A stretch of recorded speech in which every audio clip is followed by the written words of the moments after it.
Hello, welcome back again. This is our second week looking at some of the Savate material, and we're going to pick up this week with looking at the Musette. Given I'm going to have to actually do some hitting of people, I have a lovely volunteer here in the form of Alex, who has very kindly volunteered to let me hit him a little bit, or at least hold the pad whilst I hit it. So, when we're looking at Savate, the stance is very similar to what you're probably used to from other systems, where we have a front foot that points towards our opponent, and the back foot back off to the side, and the knees are kind of bent, so I have this kind of mobility to move in any direction. Our guard wants to stay up in front of us, both hands are open.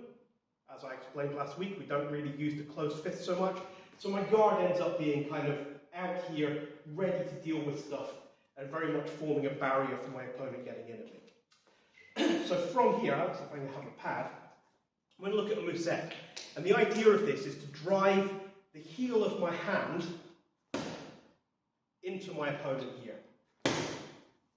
So I can do this in numerous ways. One option is that I can do it with almost a full lunge. This is what gets called a lead off. So from what we consider to be out of range, I can drive all the way through that distance.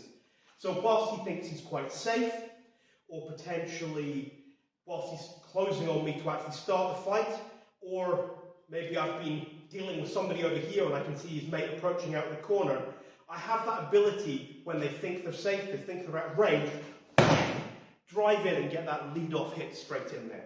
It's really important though that I don't do it as a kind of fencing lunge and lock myself in this position out here. I need to be able to drive and pull that back foot up so that I'm ready to keep going with whatever my next attack is. The other option, of course, is that I can just use it in close terms here. I'm just going to put a small drop step in it, so I'm just going to raise my foot and let my weight drop into it so that I can throw it without the need to telegraph. I can just throw that forward and into the pad there. There's a few different variations we can use within that. I can use that just as a ranging guide, much like I would with a jab. Anyway, there's my target. I can work out where my range is. That's one option.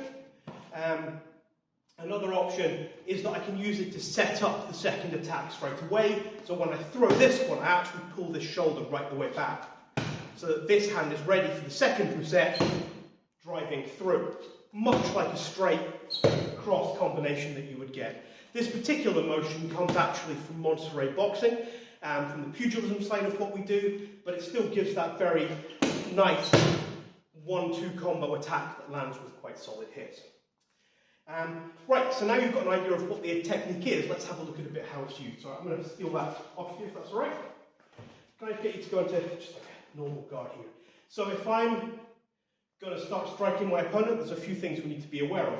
One of them is where I'm actually going to target, so I'm just going to use you as a dummy for a minute. If I hit the chest or something, I'm not really going to be doing a lot. If I start trying to do palm strikes to the stomach, my head just totally opens up. So realistically, where I'm aiming this attack for is the throat. So my attack, instead of being fingers up, tends to be fingers at 45 degrees, so that I can still make that strike to the throat. But if that strike happens to hit the cheek, under the chin, side of the head, they're all still going to work.